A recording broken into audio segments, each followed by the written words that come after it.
এবারের রমজান আমাদের সামনে, আগত এই রমজানকে সামনে নিয়ে আমার বলার উদ্দেশ্য, আমার মুরব্বীরাই ওয়াজ করবে, আমার শায়েখ বয়ান করবে, আমার খতিবে জামান বয়ান করবে।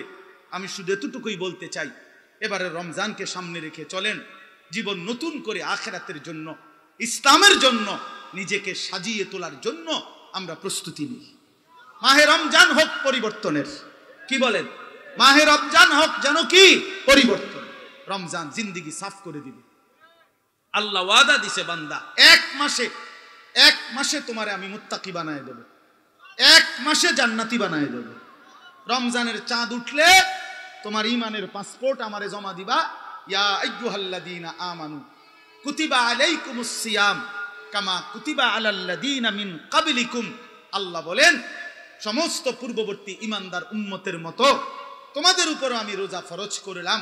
হে মুমিন, তোমাকে বলছি, তোমার ঈমান, তুমি মুমিন, তোমারে বললাম তুমি রোজার মাসটা ঠিক রাখো, সমস্ত গুনাহ থেকে বেঁচে থাকো, আমার প্রতিটা হুকুম পালন করো, ইফতার করো ঠিক মতো, সাহারি খাও ঠিক মতো, রাত গভীরে তাহাজ্জুদ পড়ে একটু দোয়া করো, 20 রাকাত পূর্ণ তারাবি আদায় করো, সারাটা দিন রোজা ঠিক মতো আদায় করে জিকির করো, তেলাওয়াত করো, তাসবিহ পড়ো, হালাল উপার্জন করো, সুদ ঘুষ চুরি ডাকাতি জিনা ব্যভিচার মদ জুয়া নারী ছবি অশ্লীল দৃশ্য মোবাইলের অসভ্যতা নোংরামি নওজোয়ান ছেড়ে দাও।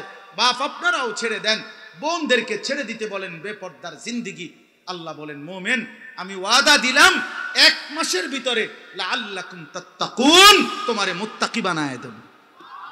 ইমানের পাসপোর্ট জমা দিবা রমজানের চাঁদ উঠলে, আর ঈদের চাঁদ উঠাইয়া আমি তাকওয়ার ভিসা পাসপোর্টে লাগায় দেব। ভিসা এবং পাসপোর্ট রেডি, ঈদের দিন ফ্লাইট, জান্নাতের ফ্লাইট। ফ্লাইট হবে কোন দিন? ঈদের দিন। পাসপোর্ট ভিসা হলে তো ফ্লাইটে, আমার 24 তারিখ ফ্লাইট, উমরার ফ্লাইট। এই যে আমার মুআল্লিম এখানে মওলানা আব্দুল কাইয়ুম সাহেব। তো বলতেছিলাম যে আল্লাহ তাআলা বলেন একটা মাস বান্দা গুনাহ থেকে বাঁচো, গুনাহ থেকে বাঁচো। এই জন্য বাপ আমার, বন্ধু আমার, নওজোয়ান সাথী আমার, সবাই মিলে দিল থেকে হৃদয়ের সবটুকু আবেগ দিয়ে ভালোবাসার সবটুকু দিয়ে দোয়া করতে থাকি যে মাওলা রমজান দেখা যায়, মাওলা আয়, মাওলা রমজান দেখা যায়, এতটা কাছে আই না মাওলা, বঞ্চিত করেন না, রমজান পর্যন্ত হায়াত ভিক্ষা দান করেন। আল্লাহুম্মা বারিক লানা ফি রাজাব ওয়া শাবান ওয়া বাল্লিগনা রমাদান। রমাদান আল্লাহ তাআলা 12টি মাসের মধ্যে একটা মাস শুধু কোরআনে নিজের জবানে পাকে আল্লাহ উচ্চারণ করছেন, শাহরু রমাদান আল্লাযী উনজিলা ফীহিল কুরআন। পুরা কোরআনের মধ্যে এইটাই নাম, শাহরু রমাদান, রমজান মাস। তাহলে রমজান এই শব্দটাই আল্লাহর কাছে এতটা প্রিয় যে কোরআনুল কারীমে আল্লাহ নিজে উচ্চারণ করেছেন। আমাদের সারা পৃথিবীর উলামায়ে কেরামের অহংকার, দীর্ঘ প্রায় 50 থেকে 52 বছর যাবৎ যিনি কোরআন সুন্নাহর বয়ান উম্মতের কাছে পেশ করে যাচ্ছেন, আমাদের সেই আলোর মিনার, সাহসের বাতিঘর, খতিবে আজম মুনাজিরে জামান আল্লামা নুরুল ইসলাম ওলিপুরি দামাত বারাকাতুহুমুল আলিয়া। আমি সব সময় বলি, আমার শায়েখ আল্লামা মুফতি মুশতাকুন নবী কাসিমি হুজুর আমার এই কথাটা পছন্দ করছিলেন, যে আমি অনেকবার বলছি অনেক জায়গায় যে আল্লামা নুরুল ইসলাম ওলিপুরি এটাই একটা ব্র্যান্ড, এই নামটাই একটা ব্র্যান্ড, যেখান থেকে কোনো 2 নম্বর মাল কোনো সময় সাপ্লাই হয় না, সব সময় পিওর যেটা, ওইটা যেখান থেকে সরবরাহ হয়, এই ব্র্যান্ডের নামই হচ্ছে নুরুল ইসলাম ওলি। আলহামদুলিল্লাহ আজকে হযরত আরো আগেই এসেছেন এবং মাইজ দিতে বিশ্রাম করতেছেন, ইনশাআল্লাহ যথাসময়ই হযরত আসবেন। আমার পরম শ্রদ্ধেয় শায়েখ আরিফ বিল্লাহ হাকিমুন নফস আল্লামা মুফতি মুশতাকুন নবী কাসিমি হযরত দামাত বারাকাতুহুম ইনশাআল্লাহ আজকের মাহফিলে বয়ান করবেন। সবার কাছে আমার বিনীত অনুরোধ, ওলামায়ে কেরামের এই সবগুলো বয়ান মনোযোগ দিয়ে শুনে শেষ করে মুনাজাত করে যাওয়ার চেষ্টা করবেন। হিম্মত করলে, সিদ্ধান্ত নিলে সম্ভব। এজন্য দয়া করে আমরা যদি সবাই সিদ্ধান্ত নেন, তাইলে ইনশাআল্লাহ একদম শেষ পর্যন্ত ওলামায়ে কেরামের নসিহত শুনে দোয়া করে গেলে ইনশাআল্লাহ বরকত হবে। দ্বিতীয় অনুরোধ হলো, আপনাদের যাদের হাতে মোবাইল, এই হাতে ধরা যে মোবাইলগুলো, এগুলো নামায় ফেলা।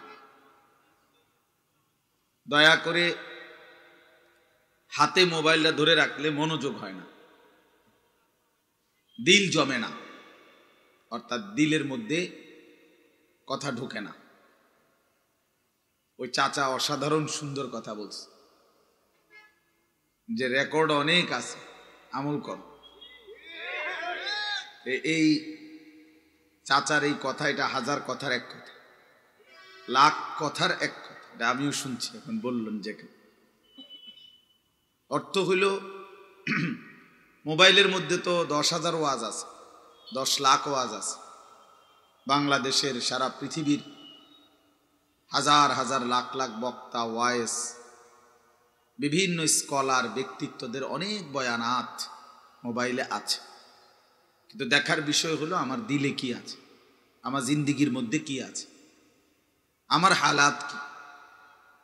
এজন্য নিজের পরিবর্তন, নিজের ফিকির করা, নিজের ইসলাহের চেষ্টা করা, এটা তো জরুরি।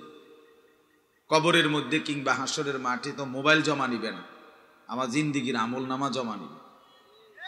এজন্য দয়া করে আপনাদের কাছে অনুরোধ, মেহেরবানি করে মোবাইল যদি আলাদা করে এমনি শুনেন, চেহারার দিকে তাকায়া, বরকত হবে। যার মধ্যে মনোযোগ, আগ্রহ, আন্তরিকতা থাকে আল্লাহর কথার প্রতি, তার জিন্দিগি বদলায়, গাফেল বদলায় না। আমার শায়েখ আল্লামা মুফতি মুশতাকুন নবী কাসিম হুজুর প্রায় বলে, 3 জিনিস মানুষকে বরবাদ করে। 1 নাম্বার হলো গাফলত, এই খামখেয়ালি, অবহেলা, করতেছি করব না, করতেছি তো করছি তো, অবহেলা, তুচ্ছতাচ্ছিল্য, অবজ্ঞা, গাফলতি। 2 নাম্বার হলো জাহালত, অজ্ঞতা, না জানা, মূর্খতা। শিখলামে না, ইচ্ছা করলে 3 মাসেই কোরআন শরীফ শুদ্ধ করা যায়, কিন্তু আমি বিষয়টার কোনো গুরুত্বই দিলাম, যার ফলে 60 বছর পর্যন্ত নামাজ পড়ে অশুদ্ধ কোরআন, অশুদ্ধ সূরা কেরাত, দোয়া কালাম অশুদ্ধ, আত্তাহিয়াতু দুরুদ শরীফ, দোয়ায়ে কুনুত সবই অশুদ্ধ, ফলে কিচ্ছু গোড়ার ডিমও হয় না। ও একেবারে নুরানির বাচ্চাকেও যদি বলেন, তা আমাদের নুরানিতে বাচ্চাদেরকে পড়ানো হয় অজু ভঙ্গের কারণ, নামাজ ভঙ্গের কারণ 19টি। এর মধ্যে 1 নাম্বার হলো নামাজে অশুদ্ধ কোরআন পড়া, কেরাত পড়া। অশুদ্ধ কেরাত পড়লে নামাজ হয় না।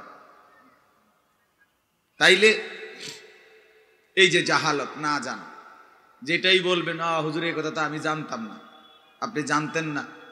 30 বছর ধরে প্রত্যেক জুমায়, এক বছরে 52টা জুমা, তাহলে 52টা জুমার মধ্যে ইমাম সাহেব জুমার বয়ান করে, আপনি শুনলেন না কেন? কি গোড়ার ডিম শুনলেন? আপনি জানেন না? যেটা জিজ্ঞাসা করি আপনি এটাই জানেন না, তো কি ঘাস কাটলেন আজকে এতদিন? দিন শিখলেন না কেন? জানলেন না কেন? এটাকে কোনো বিষয় মনে করলেন না কেন? মসজিদে ঢুকছে 12টা 40-এ 30-এ ইমাম সাহেব বয়ান শুরু করছে, ওনারও জুরানি শুরু হয়েছে। ইমাম সাহেবের ওয়াজ শেষ, ওনারও জুরানি শেষ। এই যে জুরা, এরকম এই মাঝ বয়সী বয়স্ক লোকের অভ্যাস এটা।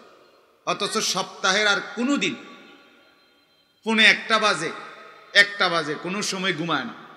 আপনি শনিবার রবিবার 12:30 1টার দিকে আপনি ওনারে বলেন না যে চাচা আজকে এখনই কিন্তু জুরান, উনি বলবে অন্য দুপুরের ভাতও খাইলাম না, অন্য ঘুমের টাইম, মিয়া কথাবার্তা কন, আক্কল নাই। কিন্তু শুক্রবার জুমার দিন ওনারে কোন ব্যারামে ধরে, উনি এখানে বসে বসে জুরায়। মানে মূলত খামখেয়ালি, শেখার কোনো মানসিকতাই নাই, জানার কোনো মানসিকতাই নাই, কোনো মানসিক কলিজার ভিতরে প্রয়োজনীয়তাটাই নাই। আমার জন্য আল্লাহর কোরআন, এই কোরআন আমার জন্য।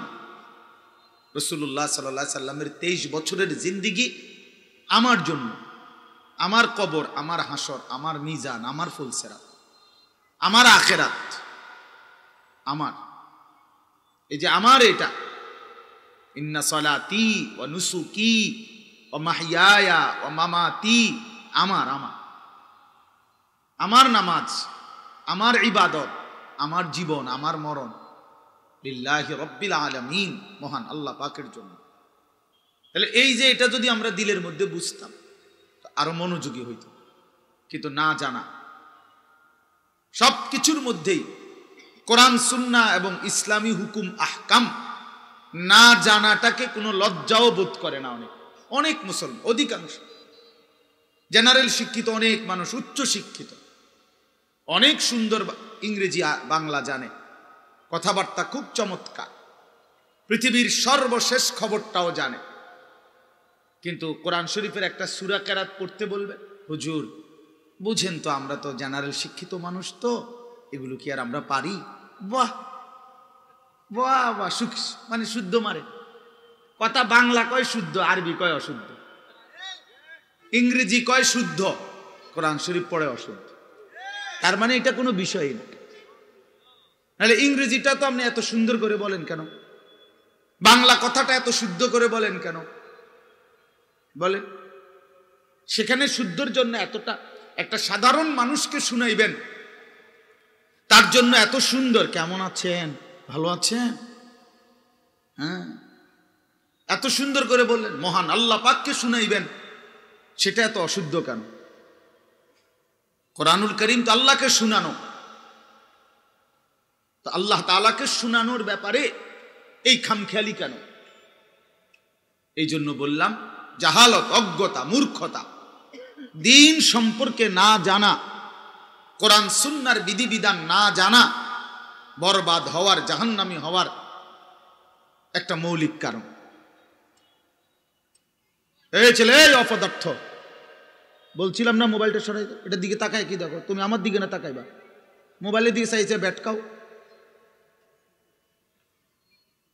তোমার মোবাইল নিয়ে তুমি আলগা যাও তাহলে ওখানে।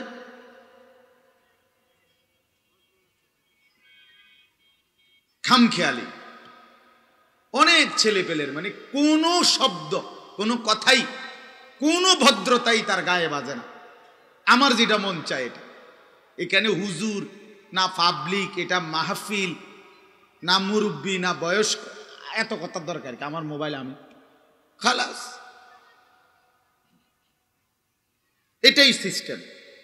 নওজোয়ান আজকে এটাই বুঝে, আমি এবং আমার মোবাইল, আমারে বানানো হয়েছে মোবাইল টিপার জন্য, মোবাইলরে বানানো হয়েছে আমার জন্য, খালাস। পৃথিবীর এই সব কিছু সৃষ্টির উদ্দেশ্য মোবাইল। এখানেই হাসে, এটা দেখে কান্দে, এটার উপরে আবেগ, চিন্তা, চেতনা, বুদ্ধি, বিবেচনা, সমস্ত কিছু এই মোবাইলটার উপর, সব কিছু। এই যে হে নিজে নিজে হাসে, মোবাইলের দিকে চাই হাসে, কি আশ্চর্য। আমি ছেড়ে দেওয়ার মানুষ, আমার এটা আমার বদ অভ্যাস, আমি টর্চ লাইটের মতো চোখ ঘুরাই। সদর বদর মানুষ আমি পছন্দ করি না। আমি একজনের জন্য বলতো আমার কোনো আপত্তি নেই। এজন্য ভাইয়া, গাফলত, খামখেয়ালি, গাফেল কোনোদিনও আগাইতে পারে না, আগাইতে পারে না। জাহালত, মূর্খতা, না জানা। আর 3 নাম্বার হলো দলালাত, পথভ্রষ্টতা, মানে পথ হারিয়ে ফেলা। আল্লাহ যার উপরে নারাজ হয় তাকে আল্লাহ তাআলা গুমরাহ করে দেয়। অনবরত, অব্যাহত, কথাটা বুঝেন, অব্যাহত গুনাহ এবং নাফরমানি ধারাবাহিক করতে করতে একদিন আল্লাহ পাক এমন নারাজ হয়, মনের ইচ্ছা মতো চলতে চলতে নাফরমান, একদিন আল্লাহ এমন নারাজ হয়, আল্লাহ ইচ্ছে করে আল্লাহই তাকে গুমরাহ করে দেয়। যা বেঈমান, তোরে আর আলোর পথ দেখাইলাম না। কোরআন শরীফে আছে, আফারাআইতা মান ইত্তাখাযা ইলাহাহু হাওয়াহু, আল্লাহ বলছে, বন্ধু আপনি দেখেন তাকে, যে তার মনের ইচ্ছাকে নিজের খোদা বানিয়ে ফেলেছে, তার মনে যা চাই তাই।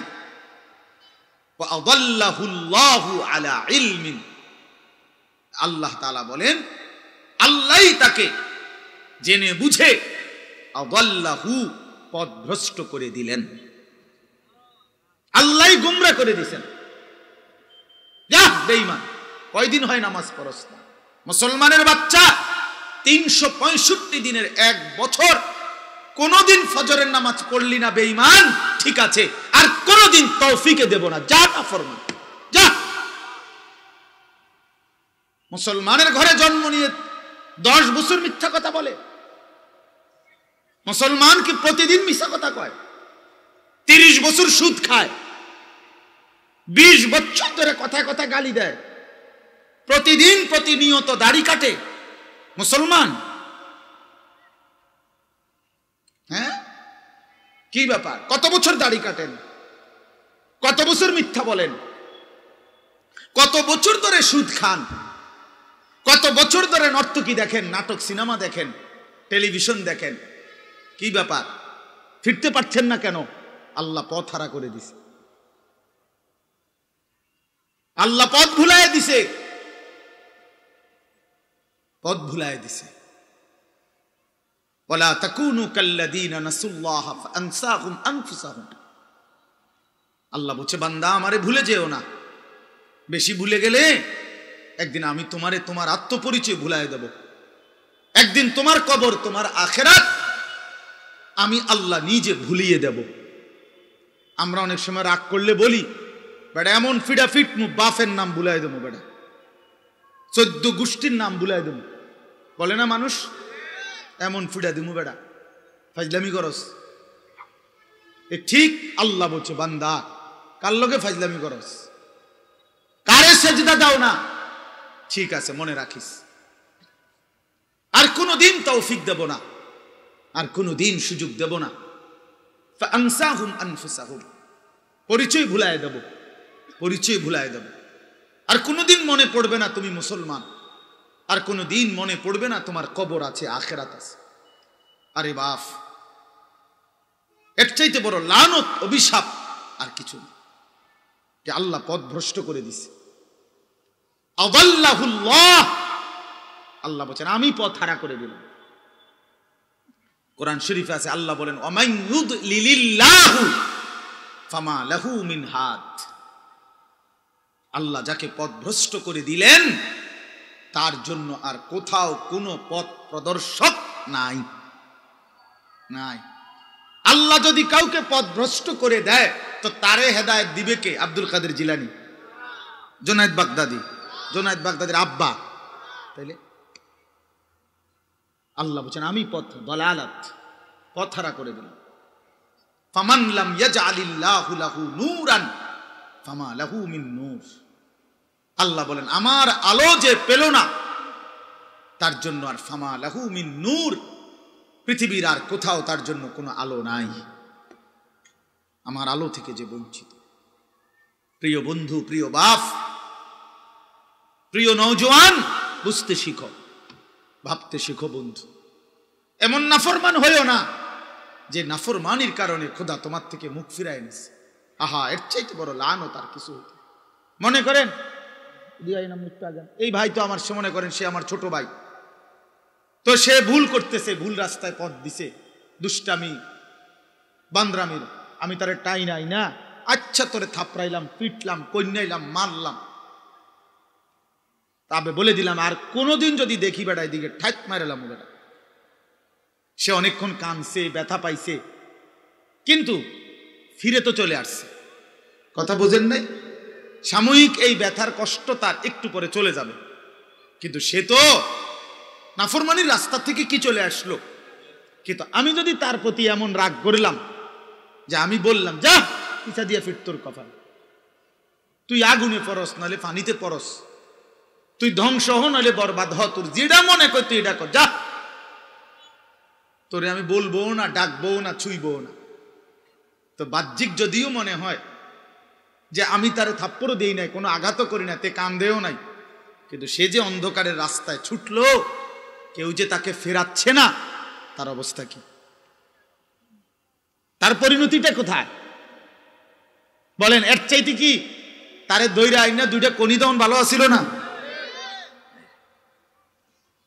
এই জন্য বাপ, ওই আমরা যে ওয়াজ করি, যত বড় বক্তাই কন আর ছোট বক্তাই কন, আমরা আগে কথা ভাঙ্গা লই। এই যে খুতবা পড়ি না আমরা হুজুররা, কথা আগেই আমরা বুঝ করে লই। আমরা তো বোঝেন না অনেকে, আমরা আগেই বলে নেই ভাই ওয়াজ করতে পারবো, দাওয়াত দিছেন আইলাম, কিন্তু এটা মনে রাখেন মাইয়াহদিহিল্লাহু ফালা মুদিল্লা লাহু। আগে আমরা কি করে রাখছি, কথা বাইল করে রাখছি, ওমান ইউদলিলহু ফালা হাদিয়া লাহু। যারে দিয়েই ওয়াজ করান ভাই, আল্লাহ যদি হেদায়েত দেয় কেউ পথ ভ্রষ্ট করতে পারবে না, আল্লাহ যদি হেদায়েত না দেয় কেউ পথ দেখাইতে।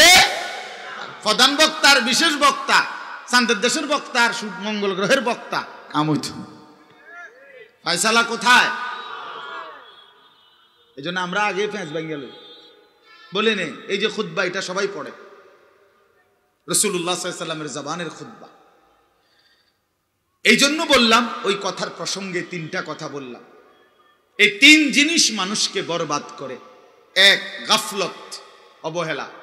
সুযোগ আছে, সময় আছে, শরীর আছে, স্বাস্থ্য আছে, যৌবন আছে, সক্ষমতা আছে, কিন্তু কদর করে না। 1টা বাজে জোহরের আজান, 4:15 বাজে আসরের আজান, 3.25 ঘন্টা, 12 রাকাত নামাজ পড়তে 3.25 ঘন্টা লাগে। তো কেন পড়লেন না? কেন পড়লেন না?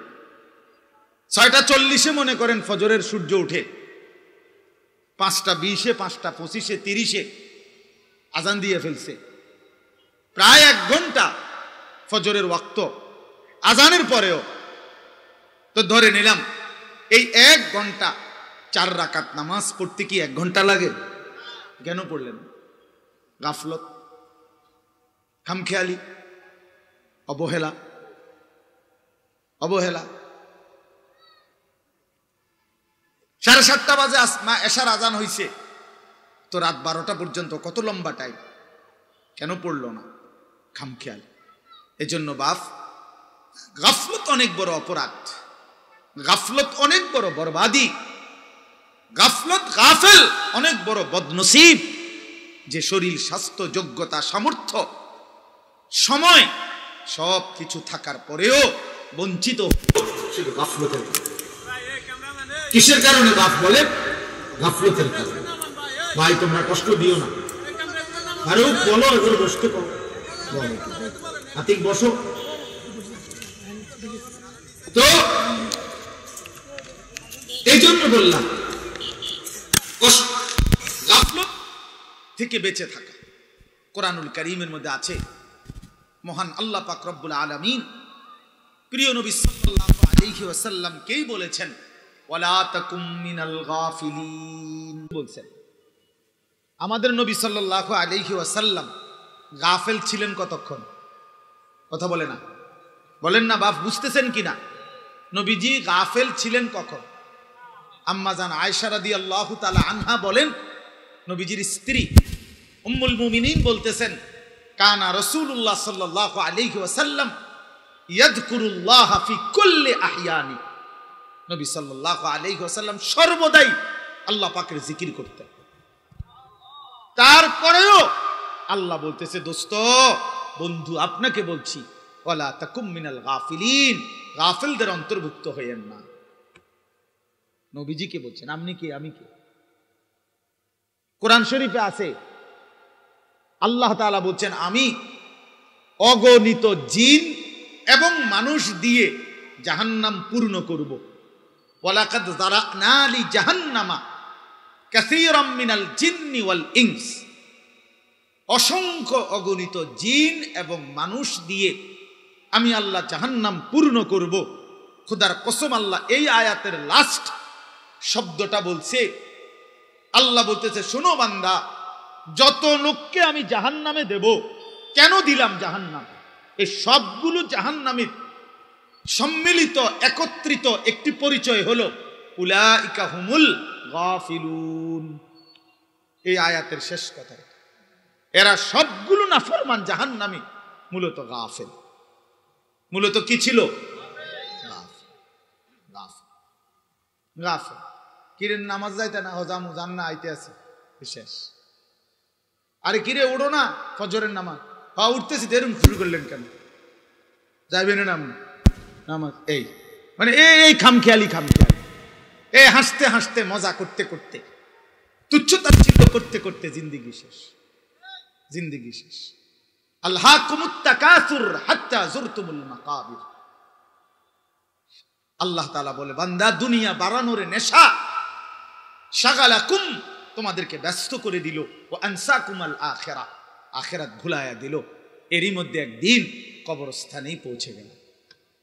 দেখতে দেখতে একদিন ব্যস্ততম মানুষও কবরে চলে যাবে, অবসর মানুষও কবরে চলে যাবে।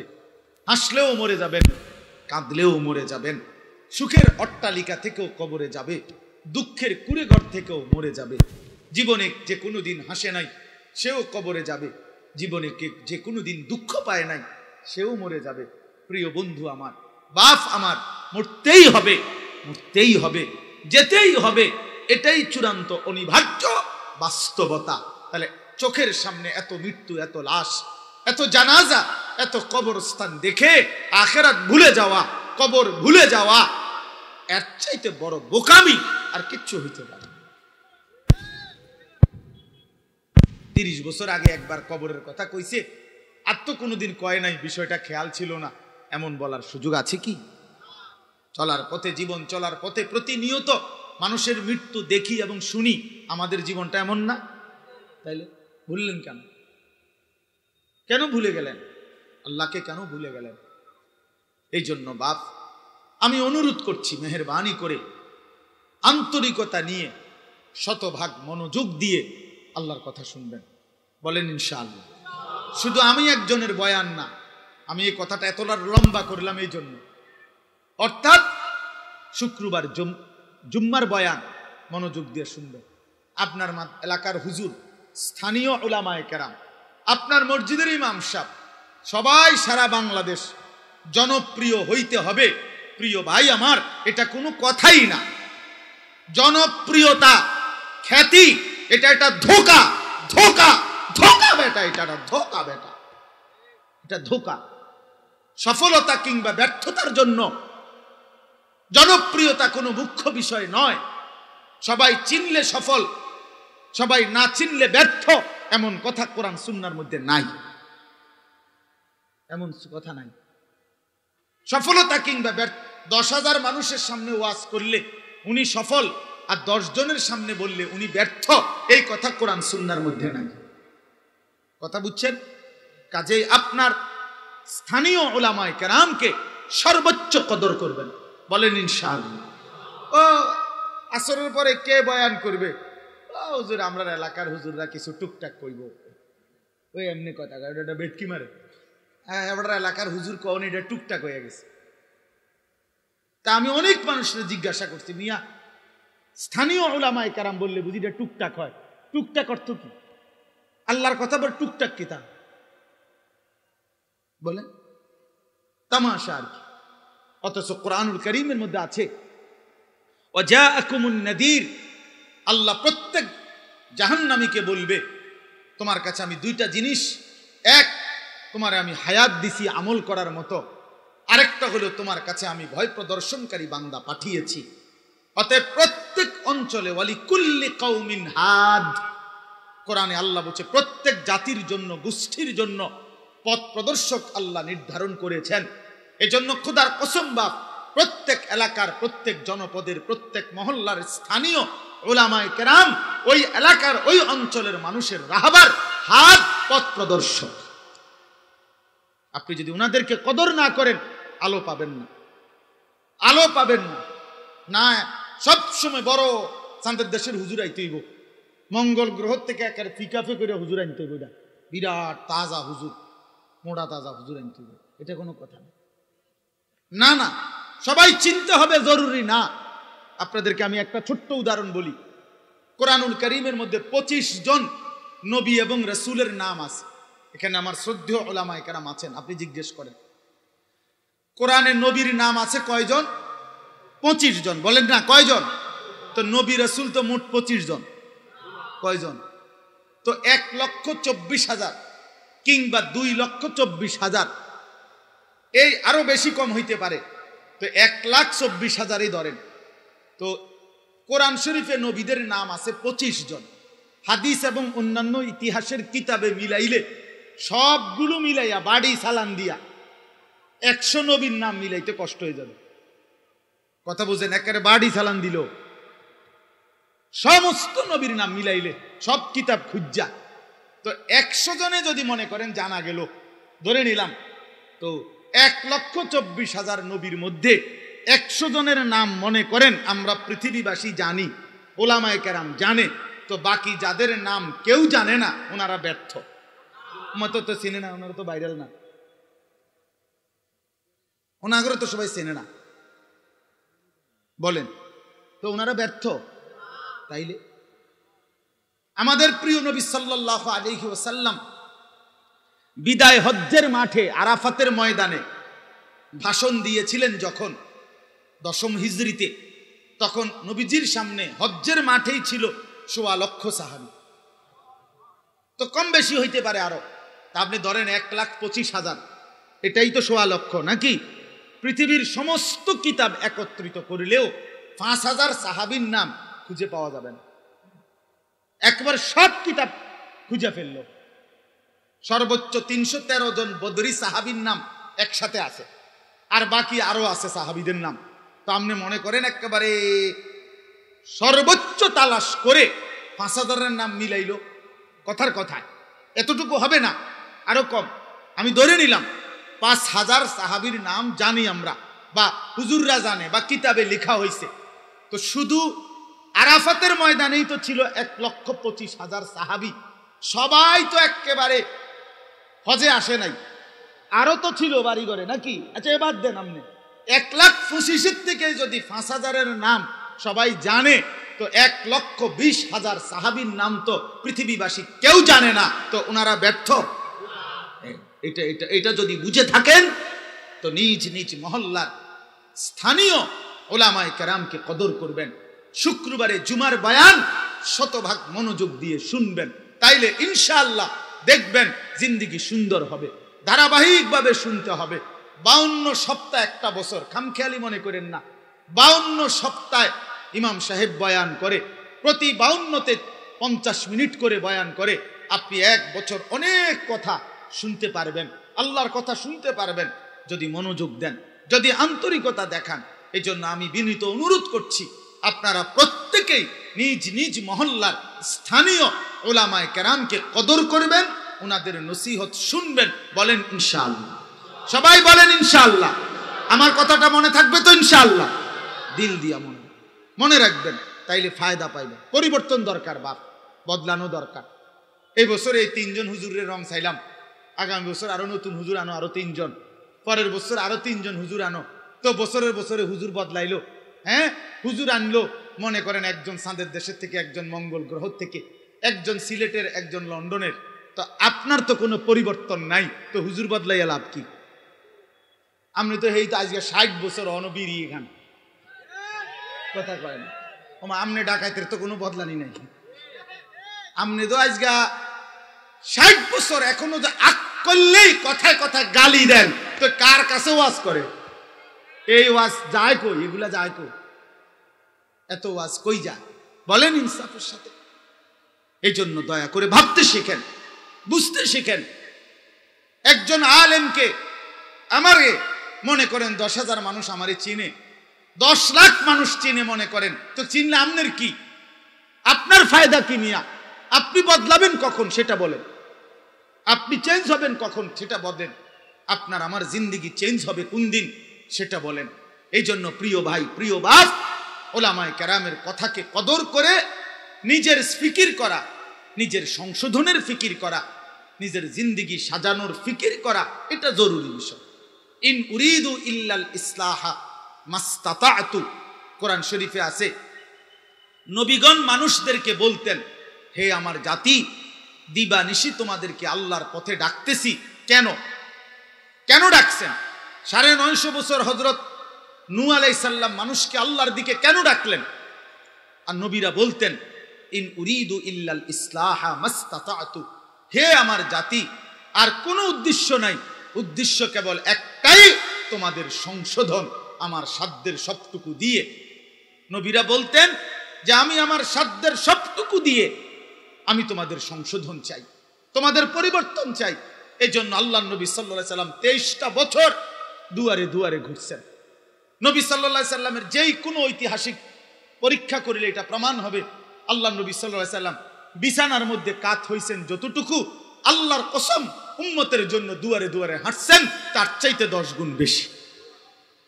নবী সাল্লাল্লাহু আলাইহি সাল্লাম মাত্র 10 বছর, 9 বছরের ভিতরে রাসূলুল্লাহ সাল্লাল্লাহু আলাইহি সাল্লাম 57টি যুদ্ধ মদিনায় থাকাকালীন পরিচালনা করেছেন।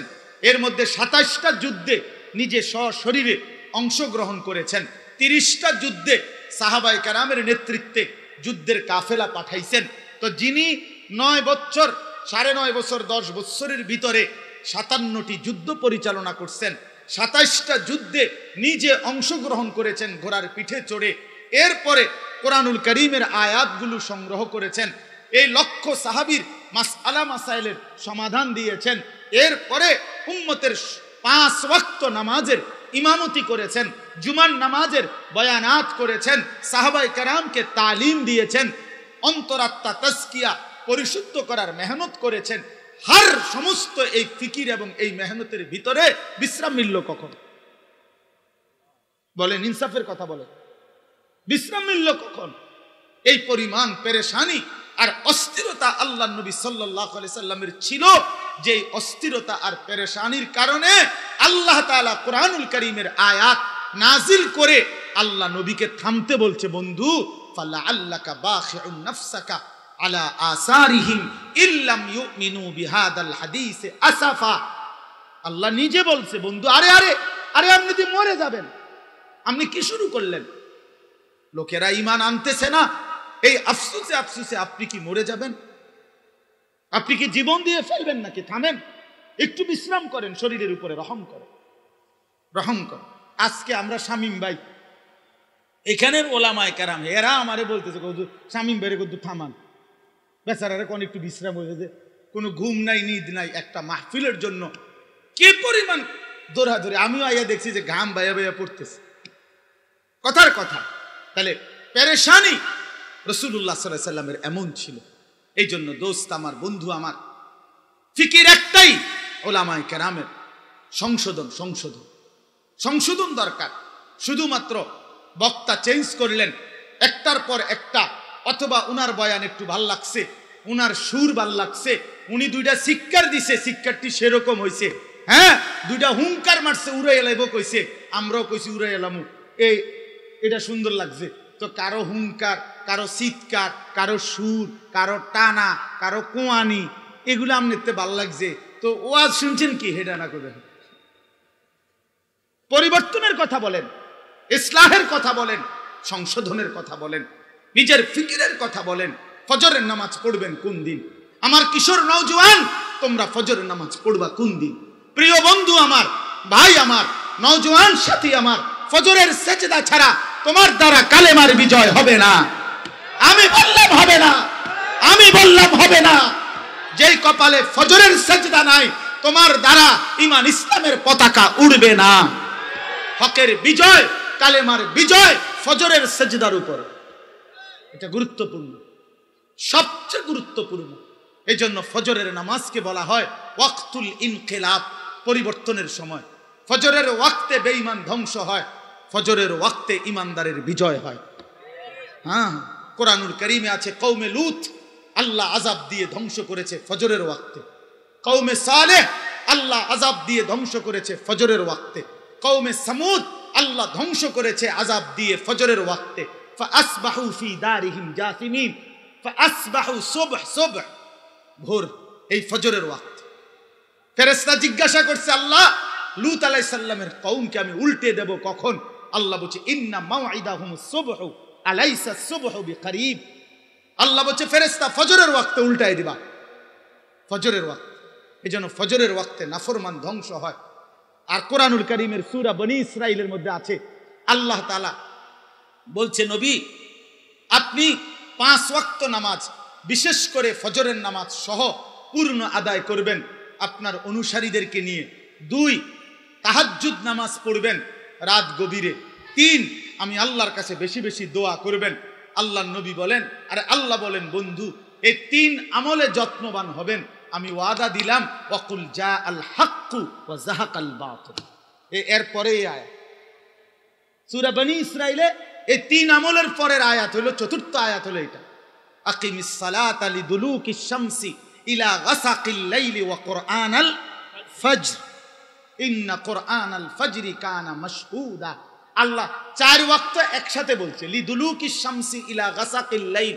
আল্লাহ বলে সূর্য পশ্চিম দিকে হেলে যাওয়ার পর থেকে রাত্র পূর্ণ হওয়া পর্যন্ত যেই নামাজগুলো সেগুলো আদায় করেন, অর্থ হলো জোহর, আসর, মাগরিব, এশা, ওয়া কুরআনাল ফজর, এবং বিশেষভাবে ফজরের নামাজ আদায় করেন। আল্লাহ কোরআনে বলছে বিশেষভাবে কোন নামাজ? বলেন না কোন নামাজ? বলেন, আবারও বলেন কোন নামাজ? আর পরে আল্লাহ বলছে ওয়া মিনাল লাইলি ফাতাহাজ্জাদ বিহি নাফিলাতাল লাক, এই তাহাজ্জুদ। এরপরে বলছে ওয়াকুর রব্বি আদখিলনি মুদখালা সিদকিন, এই যে দোয়া রব্বি আদখিলনি, আমি সংক্ষেপে বললাম আর কি। এক হলো ফজর সহ 5 ওয়াক্ত নামাজ, 2 তাহাজ্জুদ নামাজ, 3 বেশি বেশি দোয়া। খোদার কসম আল্লাহ এরপরেই বলছে, যেন নবী বলছে, মাওলা এই 3টা ঠিকমতো আদায় করছি, ফজর সহ 5 ওয়াক্ত নামাজ পড়ছি, তাহাজ্জুদ আদায় করছি, আপনার কাছে দোয়ার হক আদায় করছি।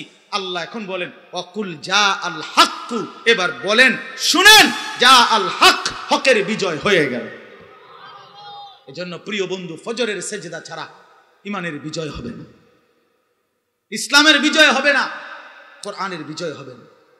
আমার কাছে একটা আরবি কিতাব আছে, ডক্টর রাগিব সারজানির লিখিত কিতাব, মিশরের একজন দার্শনিক পণ্ডিতের লেখা। এই কিতাবের মধ্যে আছে, উনি বলছেন ইহুদি যারা, এই যে ইসরায়েলের ইহুদি কুত্তারা, এদের যত ধর্মগুরু, ইহুদি ধর্মের যত পণ্ডিত ধর্মগুরু, তাদের একটা বক্তব্য হলো, তাদের ধর্মগুরুরা ইহুদিদেরকে বলে যে মুসলমানদের হাতে ইহুদিদের পরাজয় হবে কোন দিন, ইহুদিদের পরাজয় চূড়ান্ত হবে কোন দিন? তাদের ধর্মগুরুদের বক্তব্য হলো যেদিন মুসলমানদের জুমা এবং ফজর বরাবর হবে। আল্লাহর কসম আমি নিজে পড়ছি, মুসলমানদের জুমার নামাজ আর ফজরের নামাজের মুসল্লি যেদিন বরাবর হবে, সেদিন ইমানদার মুসলমানদের হাতে সমস্ত বেঈমানের পরাজয় হবে। দাজ্জালের বিরুদ্ধে ইমাম মাহদী এবং ঈসা আলাইহিস সালাম চূড়ান্ত লড়াই করবেন কখন, এই ব্যাপারে 2টা বর্ণনা। একটা হলো ঈসা আলাইহিস সালাম নেমে আসবেন আসরের নামাজের সময়, আরেকটা বর্ণনা হলো ঈসা আলাইহিস সালাম ইমাম মাহদীকে নিয়ে দাজ্জালের বিরুদ্ধে এবং ইহুদিদের শেষ ধ্বংস করার জন্য শেষ চূড়ান্ত বের হবেন ময়দানের দিকে ফজরের নামাজ পড়ে। ওইখানে আছে ইবনে মাজার হাদিস। হ্যাঁ, ফজরের নামাজ পড়ে। এই জন্য ফজরের মুসল্লি যারা মাহদীর সঙ্গী, তারা ফজরের মুসল্লি যারা ঈসা নবীর সঙ্গী হবে, তারা ফজরের মুসল্লি যারা দাজ্জালের বিরুদ্ধে লড়বে, তারা ফজরের মুসল্লি যারা ইসরায়েলের ইহুদিদেরকে হত্যা করবে, তারা ইনশাআল্লাহ ইনশাআল্লাহ তাদের হাতে কালেমার বিজয় হবে, ইসলামের বিজয় হবে ইনশাআল্লাহ, আগামীর পতাকা উঠবে ইনশাআল্লাহ। এই জন্য নওজোয়ান সিদ্ধান্ত নাও, ফজরের নামাজ জামাতে পড়বো ইনশাআল্লাহ। বলো ইনশাআল্লাহ। নওজোয়ান যারা, নওজোয়ান 30-এর নিচে যাদের বয়স, তোমরা দাঁড়ায় কও, দাঁড়াও ইনশাআল্লাহ। নওজোয়ান, বুড়া মানুষ দাঁড়ায় না, নওজোয়ান দাঁড়াও, নওজোয়ান দাঁড়াও, হ্যাঁ দাঁড়াও নওজোয়ান, বলো ইনশাআল্লাহ। কি কথা কও, কিটা ইনশাআল্লাহ এটা কও, সবাই বলো, সবাই বলো, বাটপারি করো না, বাটপারি করো না, বলো ফজরের নামাজ পড়বো ইনশাআল্লাহ, বলো ফজরের নামাজ পড়বো ইনশাআল্লাহ। বসো ভাইয়া, দেখছেন হুজুর কি পরিমাণ নওজোয়ান। ইনশাআল্লাহ আগামীর পৃথিবীতে তোমরা কালেমার পতাকা উড়াবা ইনশাআল্লাহ, ইসলামের পতাকা উড়বে ইনশাআল্লাহ। 16 বছরের জালেম যদি কিশোর নওজোয়ানের সামনে পলাইতে পারে, তো নওজোয়ানের হাতে কালেমার পতাকা উড়বে ইনশাআল্লাহ। হ্যাঁ হ্যাঁ ইনশাআল্লাহ, কোনো সন্দেহ নাই, সন্দেহ নাই। আগামীর পতাকা ইসলামের পতাকা, ইসরায়েলের কুত্তাদেরকে, ওই কুত্তারা ফিলিস্তিনের গাজায় 15 মাস 7 অক্টোবর 2023 থেকে লাগাতার ইমানদার মুসলমানদের উপরে আক্রমণ করেছে। প্রায় 50,000-এর চাইতে বেশি মুসলমান শহীদ করছে। 6 লক্ষের চাইতে বেশি বাচ্চা এতিম হয়েছে। লক্ষ লক্ষ মা বোন স্বামী হারা বাপ হারা হয়েছে। একটা ঘর বাড়ি গাজার মধ্যে ফিলিস্তিনের মাটির উপরে নাই, সমান করে দিছে। কিন্তু 15 মাস একটানা লড়াই করার পর, যুদ্ধ করার পর, পৃথিবীর সর্বাধুনিক সমস্ত অস্ত্র প্রযুক্তি প্রয়োগ করার পর ইসরায়েলের ইহুদি কুত্তারা এই জানুয়ারি মাসে মাথা নোয়ায়া, কুত্তার মতো খাট নোয়ায়া গাজার জমিন থেকে যুদ্ধ বিরতি দিয়ে ইসরায়েলে ফিরে গেছে বেটা। হ্যাঁ, এজন্য আগামীর বিজয় মুসলমানদের বিজয়। জানেন গাজা যে এখন যুদ্ধ বিরতি চলতেছে, কথা বলেন না কেন? হ্যাঁ, পুরা যুদ্ধ থামাইতে হবে। ইসরায়েল হেরেই যাবে, ইসরায়েল হেরেই যাবে। হ্যাঁ হ্যাঁ, হেরেই যাবে। সিরিয়ার জালেম পলাইছে জানেন না? এই যে 8ই ডিসেম্বর বাশার আল আসাদ 5,40,000 বছরে এই নাফরমানে 5 লক্ষের চাইতে বেশি মুসলমানকে শহীদ করছে ক্ষমতার জন্য। এই জালেম শেষ পর্যন্ত 8ই ডিসেম্বর পলাইছে। বাংলাদেশের জালেম 16 বছর জুলুম করে পলাইছে। এই জন্য ইসরায়েলের কুত্তাও পলায়া যাবে ইনশাআল্লাহ। এবছর 25 সালের উইকেট ইসরায়েলের নেতানিয়াহুর উইকেট ইনশাআল্লাহ। এই উইকেট পড়ে যাবে যে কোনো দিন। বোলিং চলতে আছে, আপনি চিন্তা করেন না, কড়া বোলিং চলতে আছে। হ্যাঁ, উইকেটটা পড়ে যাবে ইনশাআল্লাহ, কোনো সন্দেহ নেই। হেভি বোলিং হচ্ছে ইনশাআল্লাহ।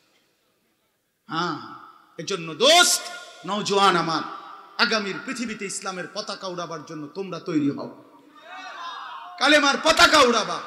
এবারের রমজান আমাদের সামনে, আগত এই রমজানকে সামনে নিয়ে আমার বলার উদ্দেশ্য, আমার মুরব্বীরাই ওয়াজ করবে, আমার শায়েখ বয়ান করবে, আমার খতিবে জামান বয়ান করবে। আমি শুধু এতটুকুই বলতে চাই, এবারের রমজানকে সামনে রেখে চলেন জীবন নতুন করে আখিরাতের জন্য, ইসলামের জন্য নিজেকে সাজিয়ে তোলার জন্য আমরা প্রস্তুতি নিই। মাহে রমজান হোক পরিবর্তনের, কি বলেন? মাহে রমজান হোক যেন কি পরিবর্তন। রমজান জিন্দেগি সাফ করে দিবে। আল্লাহ ওয়াদা দিছে, বান্দা 1 মাসে তোমারে আমি মুত্তাকি বানায় দেব, 1 মাসে জান্নাতি বানায় দেব। রমজানের চাঁদ উঠলে তোমার ঈমানের পাসপোর্ট আমারে জমা দিবা। ইয়া আইয়ুহাল্লাযীনা আমানু কুতিবা আলাইকুমুস সিয়াম কামা কুতিবা আলাল্লাযীনা মিন ক্বাবলিকুম। আল্লাহ বলেন, সমস্ত পূর্ববর্তী ঈমানদার উম্মতের মতো তোমাদের উপর আমি রোজা ফরজ করলাম। হে মুমিন, তোমাকে বলছি, তোমার ঈমান, তুমি মুমিন, তোমারে বললাম তুমি রোজার মাসটা ঠিক রাখো, সমস্ত গুনাহ থেকে বেঁচে থাকো, আমার প্রতিটা হুকুম পালন করো, ইফতার করো ঠিক মতো, সাহারি খাও ঠিক মতো, রাত গভীরে তাহাজ্জুদ পড়ে একটু দোয়া করো, 20 রাকাত পূর্ণ তারাবি আদায় করো, সারাটা দিন রোজা ঠিক মতো আদায় করে জিকির করো, তেলাওয়াত করো, তাসবিহ পড়ো, হালাল উপার্জন করো। সুদ, ঘুষ, চুরি, ডাকাতি, জিনা, ব্যভিচার, মদ, জুয়া, নারী, ছবি, অশ্লীল দৃশ্য, মোবাইলের অসভ্যতা, নোংরামি নওজোয়ান ছেড়ে দাও। বাপ আপনারাও ছেড়ে দেন, বোনদেরকে ছেড়ে দিতে বলেন বেপর্দার জিন্দেগি। আল্লাহ বলেন, মোমেন আমি ওয়াদা দিলাম 1 মাসের ভিতরে লাআল্লাকুম তাত্তাকুন, তোমারে মুত্তাকি বানায় দেব। ঈমানের পাসপোর্ট জমা দিবা রমজানের চাঁদ উঠলে, আর ঈদের চাঁদ উঠাইয়া আমি তাকওয়ার ভিসা পাসপোর্টে লাগায় দেব। ভিসা এবং পাসপোর্ট রেডি, ঈদের দিন ফ্লাইট, জান্নাতের ফ্লাইট। ফ্লাইট হবে কোন দিন? ঈদের দিন। পাসপোর্ট ভিসা হলে তো ফ্লাইটে, আমার 24 তারিখ ফ্লাইট, উমরার ফ্লাইট। এই যে আমার মুআল্লিম এখানে মওলানা আব্দুল কাইয়ুম সাহেব। তো বলতেছিলাম যে আল্লাহ তাআলা বলেন 1টা মাস বান্দা গুনাহ থেকে বাঁচো, গুনাহ থেকে বাঁচো। এই জন্য বাপ আমার, বন্ধু আমার, নওজোয়ান সাথী আমার, সবাই মিলে দিল থেকে হৃদয়ের সবটুকু আবেগ দিয়ে, ভালোবাসার সবটুকু দিয়ে দোয়া করতে থাকি যে মাওলা রমজান দেখা যায়, মাওলা আয়, মাওলা রমজান দেখা যায়, এতটা কাছে আইনা মাওলা বঞ্চিত করেন না, রমজান পর্যন্ত হায়াত ভিক্ষা দান করেন। আল্লাহুম্মা বারিক লানা ফি রাজাব ওয়া শাবান ওয়া বাল্লিগনা রমাদান। রমাদান আল্লাহ তাআলা 12টি মাসের মধ্যে একটা মাস শুধু কোরআনে নিজের জবানে পাকে আল্লাহ উচ্চারণ করছেন, শাহরু রমাদান আল্লাযী উনজিলা ফীহিল কুরআন। পুরা কোরআনের মধ্যে এইটাই নাম, শাহরু রমাদান, রমজান মাস। তাহলে রমজান এই শব্দটাই আল্লাহর কাছে এতটা প্রিয় যে কোরআনুল কারীমে আল্লাহ নিজে উচ্চারণ করেছেন। এই জন্য আমরা ইনশাআল্লাহ রমজানকে সামনে রেখে নিজের আখলাক, নিজের চরিত্র সংশোধন করে ঈমান আমলের জিন্দেগি, আখিরাতের জিন্দেগির প্রস্তুতি নেব তো ইনশাআল্লাহ। আল্লাহ তাআলা আমাদের সবাইকে তৌফিক দান করেন, সবাইকে কবুল করে নেন। আজকের এই বরকতময় মাহফিলে আল্লাহ তাআলা ভরপুর কবুল করে নেন। আপনারা সবাই ইনশাআল্লাহ এশার নামাজের পর থেকে আবার যথারীতি উলামায়ে কেরামের, আমাদের বুজুর্গ আলেমে দ্বীনদের বয়ান শুনবেন। আল্লাহ সবাইকে তৌফিক দিক, কবুল করুক, আমিন। সুবহানাল্লাহি ওয়া বিহামদিহি সুবহানাল্লাহ। আলহামদুলিল্লাহ। হযরতের কাছে আমাদের ইন্তেজামিয়া কমিটির পক্ষ থেকে সবিনয় অনুরোধ, এবছর আমরা মন খুলে মন ভরে হযরতের বয়ান শুনতে পারি না। ইনশাআল্লাহ আগামী 26 সালেও আমরা